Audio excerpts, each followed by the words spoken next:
Central university కేటాయిస్తూ అప్పుడు భారత ప్రభుత్వం తీసుకున్నటువంటి నిర్ణయానికి ఉమ్మడి ఆంధ్రప్రదేశ్ ప్రభుత్వము భూమిని అలాట్ చేస్తూ సర్వే నెంబర్ 25లో ఉన్నటువంటి దాదాపు 2100 ఎకరాల భూములతో పాటు పక్కన ఉన్నటువంటి మరికొన్ని సర్వే నెంబర్లను కూడా కలిపి మొత్తం 2324 ఎకరాల భూముల్ని పంచనామా చేసి సెంట్రల్ యూనివర్సిటీకి హ్యాండ్ ఓవర్ చేయడం జరిగింది 1974లో అప్పుడు ఉన్నటువంటి విద్యాశాఖ సెక్రటరీ గారు ఆంధ్రప్రదేశ్ ప్రభుత్వం తరఫున. తర్వాత ఎంఆర్ఓ ఆఫీస్కి, తర్వాత సెంట్రల్ యూనివర్సిటీ పక్కన ఉన్నటువంటి బస్ డిపోకి, తర్వాత సబ్ స్టేషన్కి, ఇట్లా రకరకాలైనటువంటి ప్రభుత్వ కార్యాలయాలకి 78 ఎకరాల భూమిని లీజ్కి ఇవ్వడం జరిగింది. సో దీంట్లో అనేక రకాలైనటువంటి వివాదాలు అంశాలు జరిగిన తర్వాత తెలంగాణ ప్రభుత్వం వచ్చే కంటే ముందు, తెలంగాణ రాష్ట్ర ఏర్పాటు కంటే ముందు 2012వ సంవత్సరంలో అప్పటి రంగారెడ్డి జిల్లా కలెక్టర్ గారు CCLAకి ఒక ఉత్తరం రాసినారు. ఈ అలకేట్ చేసిన భూములు, యూనివర్సిటీలు, తహసీల్ ఆఫీసులు, ఎలక్ట్రిసిటీ ఆఫీసులు, ప్రైవేట్ భూములు ఇవన్నీ పోయిన తర్వాత మిగిలినటువంటి భూములకు సంబంధించి దాదాపు 2185 ఎకరాల స్థలాన్ని సెంట్రల్ యూనివర్సిటీ తన పొజిషన్లో కలిగి ఉన్నది. మేము సర్వే చేసినాం. ఈ 2185 ఎకరాల భూమిని సెంట్రల్ యూనివర్సిటీ పేరు మీదకి అలినేట్ చేయమని చెప్పి 2012వ సంవత్సరంలో అప్పటి రంగారెడ్డి జిల్లా కలెక్టర్ గారు CCLAకి ఒక ఉత్తరం రాసినారు. ఆ ఉత్తరాన్ని అప్పుడున్నటువంటి CCLA గారు అమలు చేసి ఉంటే ఇలా పంచాయతీ వచ్చేది కాదు. అయితే ఆ 2185 ఎకరాల స్థలంలో IMGకి ఇచ్చిన భూములు 400ని కూడా యాడ్ చేసి అప్పటి జిల్లా కలెక్టర్ గారు ఇది కోర్టు పరిధిలో ఉందని చెప్పి బ్రాకెట్లో పెట్టి 2185 ఎకరాలని డిమార్కెట్ చేసి సెంట్రల్ యూనివర్సిటీకి ఇవ్వమన్నారు.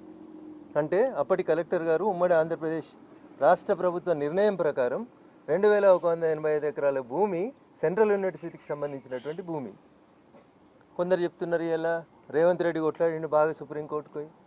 రేవంత్ రెడ్డికే వకీలు వేరే వాళ్ళని పెట్టుకొని కొట్లాడతాడు. ఈయన పోయి కొట్లాడింది ఏందో నాకు తెలియదు. భూమి ఇచ్చింది 2004లో ఇచ్చింది అప్పుడున్నటువంటి ప్రభుత్వం, ఆంధ్రప్రదేశ్ ప్రభుత్వం. దాన్ని తర్వాత వచ్చినటువంటి ప్రభుత్వం 2006లో రద్దు చేసింది.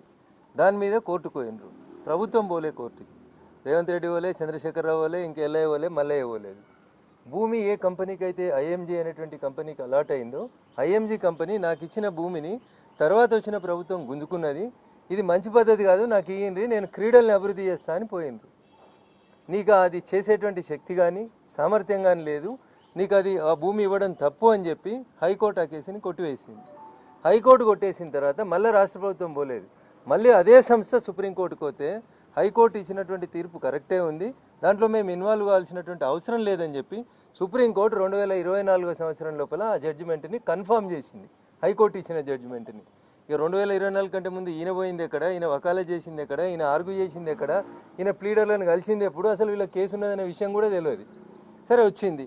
ఇవాళ విషయం ఏంది, అప్పుడు 400 ఎకరాలు ఇవ్వడాన్ని హైకోర్టు తప్పుపట్టింది. హైకోర్టు వెనక్కి ఇవ్వమన్నది. వెనక్కి అంటే ఆ భూములు ఎవరి? ఆ భూములు 2324 ఎకరాలకు సంబంధించినటువంటి భూములు, అంటే సెంట్రల్ యూనివర్సిటీ భూములు. ఆ 400 ఎకరాలు మీరు ఇచ్చిందే చెప్తున్నారు 2324. ఇందిరమ్మ రాజ్యం పొద్దుగాలైతే ఇందిరమ్మ పేరు లేకపోతే వీళ్ళకి బతుకు తెరవేలేదు. మరి ఆ ఇందిరమ్మ అప్పుడు ఇచ్చినటువంటి సెంట్రల్ యూనివర్సిటీ భూములు 2324 కాంపౌండ్లు కట్టిగారు. మిగతా పంచాయతీలన్నీ తర్వాత మాట్లాడుకుందాం. ఒకవేళ 2324 లేవు, 2012లో అప్పటి కలెక్టర్ రాసినట్టు 2185 ఎకరాలే ఉన్నాయి. అందులో ఈ 400 ఎకరాలు కూడా వీళ్ళదనే చెప్పిండు కలెక్టరు, కానీ కోర్టు పరిధిలో ఉందని రాసిండు. కోర్టు ఎలా భూమి ఆ ప్రైవేట్ వ్యక్తిది కాదు అని చెప్పింది. అంటే భూమి ఎవరిది అవుతుంది? సెంట్రల్ యూనివర్సిటీది అవుతుంది. 2185 ఎకరాలు 2012వ సంవత్సరంలో ఉమ్మడి ఆంధ్రప్రదేశ్లో రంగారెడ్డి జిల్లా కలెక్టర్ ఏ భూములైతే సెంట్రల్ భూములని రాసిండో సెంట్రల్ యూనివర్సిటీకి ఇచ్చేస్తే పంచాయతీ అయిపోతుంది. ఇక నిన్న మన కొందరు శుద్ధ పూసలు మాట్లాడుతున్నారు, మేమే కాపాడినాం భూములను, మా నాయననే కొట్లాడిండని. అసలు తప్పు వాళ్ళు చేసారు. మీకు ఇప్పుడు ఉత్తరం కాపీ ఇస్తా. 2012లో HRD మినిస్టర్ హోదాలో గౌరవనీయులు ధర్మేంద్ర ప్రధాన్ గారు then Telangana chief minister Chandrashekhar Rao గారికి ఉత్తరం రాసి ఈ భూములు 2185 ఎకరాల భూములు ఏవైతే ఉన్నాయో ఆ భూముల్ని సెంట్రల్ యూనివర్సిటీ పేరు మీద ఎలినేట్ చేయమని చెప్పారు. ఇలా చెప్తుండొచ్చు కోర్టుల కేసు ఉంది కాబట్టి ఎలినేట్ చేయలే. కోర్టుల కేసు ఉన్న 400 పక్కన పెడితే మిగతా 1785 ఎకరాలన్నా సెంట్రల్ యూనివర్సిటీ కాంపౌండ్ వాళ్ళు కట్టాల్సింది ఉండే కదా అప్పుడున్నటువంటి TRS ప్రభుత్వం. నీళ్లు, నిధులు, నియామకాలు, మా భూములు మాకే, ఇది కదా తెలంగాణ పంచాయతీ. బాగా చదువుకున్నావు కదా KTR, మరి ఎందుకు 1785 ఎకరాలు 2012లో కలెక్టర్ రాస్తే 10 ఏళ్ళు మీరు భూములు వంచిర్రు, పైసలు వంచిర్రు, మస్తు తెలంగాణని బంగారు తుకుడా చేసిర్రు కదా. గనక చదువుకునే పిల్లలకు భూములను ఎందుకు అలినేట్ చేయించలేకపోయినరు? మీ సీసీఎల్ఏ గారు వచ్చి మీకు చెప్పలేదా ఇది ఒక ఫైల్ పెండింగ్ ఉందని? తీసుకుందాం భూములు అనుకొని ఆపిరా?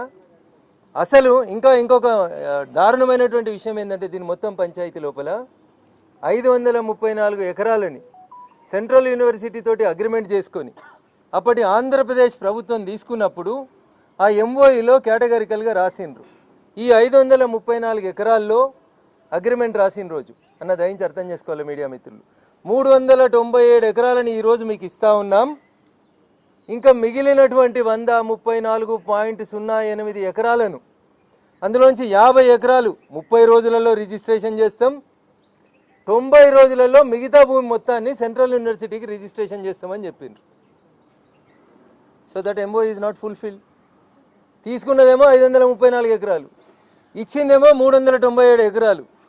మిగతా 134 ఎకరాలని ఈ శుద్ధపూస సత్యవాకులు వలుతున్నటువంటి శుద్ధపూసల నాయన అక్కడ టీఎన్జిఓలకు ఇచ్చేసిండు. నిజంగా మీకు యూనివర్సిటీ మీద విద్యార్థుల మీద ప్రేమ ఉంటే చంద్రశేఖరరావు గారు 134 ఎకరాలు ఆ రోజే యూనివర్సిటీకి ఇవ్వాల్సింది.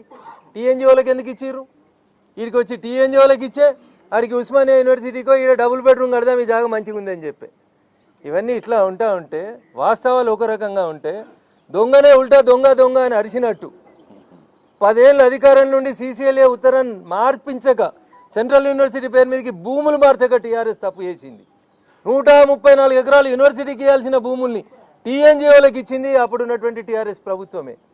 రోడ్ వేసిర్రు. పాపం సెంట్రల్ యూనివర్సిటీ వాళ్ళు కోర్టుకు పోతే కేసు ఓడిపోయినరు. ఇంత జరిగితే మళ్ళీ వాళ్ళు సుప్రీంకోర్టుకు రోడ్ కోసం కొట్లాడుతున్నారు. ఇవన్నీ వాస్తవాలు అయితే ఏమి తెలియనట్టో లేదా తెలిసి కావాలనో ఎదురుగున్నోళ్ళ మీద బురద జల్లే కార్యక్రమాన్ని మేము తీవ్రంగా ఖండిస్తూ ఉన్నాం. సెంట్రల్ యూనివర్సిటీకి ఇచ్చిన 2324 ఎకరాల భూముల్ని అయ్యా రేవంత్ రెడ్డి గారు నీ నోటెక్కేలు వచ్చే మాట సత్యమే అయితే, నీ పాలన ఇందిరమ్మ రాజ్యమే అయితే, నువ్వు ఏ ఇందిరమ్మ పేరు చెప్పుకొని అయితే బతుకుతున్నావో ఆ ఇందిరమ్మ నాటి కాంగ్రెస్ ప్రభుత్వం ఇచ్చిన 2324 ఎకరాలకి ఫెన్సింగ్ ఎత్తవా, గోడ కడతావా కట్టి ఆ విద్యార్థుల్ని కాపాడు. ఉత్తుతగా పైకి కేసులు ఎత్తేసినామని నటించేటువంటి కార్యక్రమాలు మానుకోండి. మీ రాహుల్ గాంధీ గారిని పిలిచి 2324 ఎకరాలకి ఫెన్సింగ్ వేసి విద్యార్థులకు అండగా నిల్చుంటారా, తప్పుడు విధానాలను అవలంబిస్తారా తేల్చుకోవాల్సిన బాధ్యత రాష్ట్ర ప్రభుత్వం. భూముల్లో భారీ స్కామ్ జరిగింది. ఆ భూముల స్కామ్ వెనక బీజేపీ ఎంపీ ఉన్నారనేది ప్రధానంగా 2 రోజుల్లో పూర్తి విషయాలు బయట పూర్తి ఆధారాలు. సో మీడియా మిత్రులకు నా విజ్ఞప్తి ఏంటంటే 2 రోజులంటే పెద్ద దూరం లేదు. ఈ ఉన్న వాళ్ళం వారిపోము. ఈ రాష్ట్రంలో ఉన్న ఏ ఎంపీ కూడా వారిపోడు. దేశం విడిచిపెట్టి ఎవరు వారిపోరు. బీజేపీ ఎంపీలు అయితే వారిపోరు. పక్క గ్యారంటీ ఇస్తాను నేను మా అందరు ఎంపీల తరఫున. 2 రోజులు ఆగుదాం. Let him come before the media. ఆయన నోట్లోంచి ఆ చిలుక పలుకులు రానియండి. వచ్చిన తర్వాత వారు ఎవరి పేరు తీసుకుంటే ఆ ఎంపీ గారికి సపోర్ట్గా మొత్తం మా పార్టీ అందులో ఉన్న నిజాలన్నీ తీసుకొని ఖచ్చితంగా మేము ముందుకు వస్తాం. అప్పుడు స్కామ్ చేస్తుంటే ఒక్క నిమిషం, అప్పుడు స్కామ్ చేస్తుంటే మేమే ఆపినాం. కోవిడ్ టైం అప్పుడు స్టూడెంట్స్ లేనప్పుడు బుల్డోజర్లు పెట్టి అప్పుడు ఎవరు టీఆర్ఎస్ ప్రభుత్వమే, అది ఎవరు బ్రెయిన్ చైల్డ్ ఎవరు ముఖ్యమంత్రి కొడుకు రామారావు. ఎందుకు అది కేవలం టీఎన్జిఓస్ కాదు, ఆడ 3-4 బిల్డర్స్కు లాభం అయ్యేటట్టు బుల్డోజర్ పెట్టిండ్రు. ఇప్పుడు కాంగ్రెస్ ప్రభుత్వం బుల్డోజర్ పెడితే వాళ్ళకి ఏడుపు వస్తుంది. వాళ్ళు భూములు అమ్ముకుండ్రు. ఇప్పుడు కాంగ్రెస్ ప్రభుత్వం ప్రయత్నం చేస్తే వాళ్ళకి ఏడుపు వస్తుంది. వాళ్ళకి ఏం బాధ అంటే అరే మేము మా దీని మీద కన్నేసినా మేము అమ్ముకోలేదు, వీళ్ళు అమ్ముకుంటున్నారు, అదే బాధ. చేసిన తప్పులని వాళ్ళు చేసిండ్రు, ఇప్పుడు వీళ్ళు చేస్తే వాళ్ళు ఏడుస్తున్నారు. భూములు అప్పచెప్పేటప్పుడు గత ప్రభుత్వం టీడీపీ కావచ్చు వేరే రోజు భూములు అమ్మేటప్పుడు బీజేపీ ఎంపీ ప్రధానంగా అందులో పాత్ర పోషించారనేది కేటీఆర్ చెప్తున్నారు. సో అప్పుడు ఈయన పుట్టిండో పుట్టలేదో నాకు తెలియదు. ఈయన రాజకీయాలు ఉన్నాడో లేడో ఆయనకు తెలియదు. ముందుగా పోయి వాళ్ళ నాయనని అడుగుమాను. ఒకవేళ అప్పుడు టీడీపీ ప్రభుత్వం ఏమైనా చేస్తే ఆ టీడీపీ ప్రభుత్వంలో వాళ్ళ నాయన కూడా ఉండే. అందుకని మొత్తం కాగితాలు తీసుకొని వచ్చి మంచిగా కూర్చుందాము. గన్ పార్క్ కాడికి వస్తాడా ఏడికి వస్తాడో అందరి చరిత్రలు తీసుకొని రమ్మనుండ్రి. మేము కూడా చరిత్రలు తీసుకొని వస్తాం, ప్రశాంతంగా మాట్లాడతాం.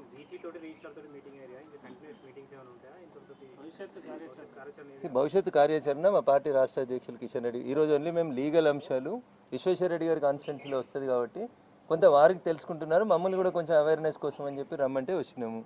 ఓన్లీ లీగల్ అంశాలు చూసుకొని ఏం చేయాలి, పార్టీ పెద్దలకు ఏం చెప్పాలి, కిషన్ రెడ్డి గారికి ఏం చెప్పాలనే దానికోసం మేము ఇవాళ ఇంటర్నల్గా సమావేశమైనాం. ఈరోజు జరిగిన సమావేశ సారాంశాన్ని మా రాష్ట్ర పార్టీ అధ్యక్షునికి చెప్తాం.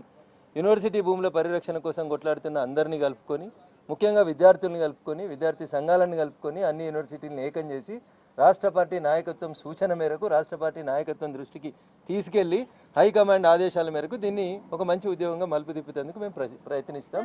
స్థానిక ఎంపీగా విశ్వేశ్వరరెడ్డి గారు ఆ దిశగా ఇనిషియేటివ్ తీసుకుంటున్నారు. ఒక యూనివర్సిటీకి సంబంధించిన వీసీ రిజిస్ట్రార్ లాంటి అధికారుల్ని ఎంపీ ఇళ్ళకి పిలిచి మాట్లాడించే రూల్ ఉందా? సో రూల్స్ ఏమున్నాయి లేవని మమ్మల్ని ప్రశ్నలు అడిగే కంటే ముందు మీడియా మిత్రులకి పిలువద్దని ఎక్కడన్నా రూల్స్ ఆబ్జెక్టివ్స్ అని ఉంటే you can ask. Is the local MP, he can summon I anybody. Can go there, he can come here. That is- in that is- fact మేమే అక్కడ పోదామనుకున్నాం. అక్కడ పోతే పొలిటికల్ ఇన్స్టిగేషన్, ఈ టీఆర్ఎస్ వాళ్ళు వీళ్ళు వాళ్ళు తీసేసినట్టు మేము అంత దిగజారదలుచుకోలేదు. So we will answer in a legal language only. MLAs and MPs are all powerful. They can come and they can call, they can summon any institute or anybody and they can inquire which comes under their territorial jurisdiction. This is what law says. Congress ప్రభుత్వము అసలు యూనివర్సిటీనే fourth సిటీకి తరలించి అక్కడ ఎక్కువ park ఏర్పాటు చేయాలన్న ప్రచారం ఒకటి చేస్తుంది. అఫీషియల్ గా ఏం లేదు ఇందులో. హెచ్సియుని పూర్తిగా ఫోర్త్ సిటీకి తరలించి ఇక్కడ ఏదైతే ఆన్ రికార్డ్ లో మాట్లాడిందా ఎవరు? సో ఇవన్నీ తొందరపాటు నిర్ణయాలు, వ్యక్తుల నిర్ణయాలు ప్రివేల్ కావు, వ్యక్తులు మాట్లాడింది ప్రివేల్ కాదు. ఓ రాష్ట్ర ప్రభుత్వము, కేంద్ర ప్రభుత్వాలు, క్యాబినెట్, గెజిట్ ఇవన్నీ ఉంటాయన్న. వ్యక్తిగా నాకు చాలా అభిప్రాయాలు ఉంటాయి, వ్యక్తిగా అందరికీ అభిప్రాయాలు ఉంటాయి. ఒక ఎంపీగా మల్కాజ్గిరి ఎంపీగా వారికి అభిప్రాయం ఉంటుంది, లేదా విశ్వేశ్వరరెడ్డి గారికి ఉంటుంది, నాకు ఉంటుంది, నీకు కూడా అభిప్రాయం ఉంటుంది. కానీ చట్టం ఏం చెప్తుంది? నాకు ఇది బాగా మంచిగా అనిపించింది కాబట్టి దీన్ని జూ పార్క్ చేస్తానంటే ఎట్లా మాట్లాడతారు దాన్ని మరి? కాబట్టి దేర్ ఆర్ సర్టన్ లిమిటేషన్స్. భారత రాజ్యాంగానికి లోబడి ఏ పార్టీకి సంబంధించిన ఎంపీలైనా చట్టాన్ని గౌరవించే వ్యక్తులం, చట్టం తెలిసిన వ్యక్తులం. కాబట్టి వారి కాన్స్టిట్యున్సీ పరిధిలో వారింట్లోనే కలిసినాం. అందుకనే రఘునందన్ రావు ఇంట్లోనో రాజేందర్ గారి ఇంటికో విలువ లేదు. స్థానిక ఎంపీ గారి ఇంటికి మేమే వస్తామని చెప్పినప్పుడు వారే ఎంపీ గారిని గౌరవించి వారు ఇక్కడికి వచ్చినారు. Then what is wrong in it? కోడిగుడ్డు మీద ఈగలు ఇక్కడ ఎందుకు? నేను మీ ఇంటికి వస్తే మీరు మా ఇంటికి వస్తే ఏముంది? మీ ఇంట్లో జాగా ఎక్కువ ఉంటే మీ ఇంటికి వస్తాం మేము, మీ ఇంట్లో జాగా తక్కువ ఉంటే మా ఇంటికి రండి సార్ భోజనం పెడతామని పిలుస్తాము. So don't take in that context. దయించి దీన్ని భూమిని ఎట్లా కాపాడాలనేది మా మీడియా మిత్రులు బాగా పోరాడుతున్నారు, దాని గురించి మాట్లాడుండ్రి. పోలీసు వాళ్ళు ఎవరిని రావద్దంటారు? మీరు ఒక మాట, ఇన్ని మాటలు మమ్మల్ని అడిగారు కదా, ఏ సెక్షన్ ప్రకారము పోలీసు వాళ్ళు ఎవరిని రావద్దని చెప్పే అధికారం ఉందో చెప్పమని చెప్పుండ్రి, అది అడుగుండ్రి. సుప్రీంకోర్టు 16వ తారీఖు దాకా అక్కడ ఏం పనులు జరగద్దు, స్టేటస్ కో అని చెప్పింది. నిన్న తెలంగాణ ప్రభుత్వం వచ్చి this land belongs to TGIIC అని బోర్డు పెట్టింది. ఇది కంటెంప్ట్ ఆఫ్ సుప్రీంకోర్టు అని వార్త పెట్టుర్రి. కాంగ్రెస్ ఎంపీ కలగని దాన్ని ఎకో పార్క్ చేస్తా అంటే ఎవరా ఎంపీ? ఆయనకు ఉన్నది ఏంది, ఆయనకు తెలిసింది ఏంది, ఎకో పార్క్ అంటే ఏందో ముందు ఆయన తెలుసుకొని మళ్ళీ మాట్లాడమనుండ్రి, పెట్టమనుర్రి proposal, then we will think about it. Thank you అన్న. మళ్ళీ మాట్లాడదాం రేపు ఎల్లుండో పార్టీ ఆఫీస్ మాట్లాడన్నాడు రాజు.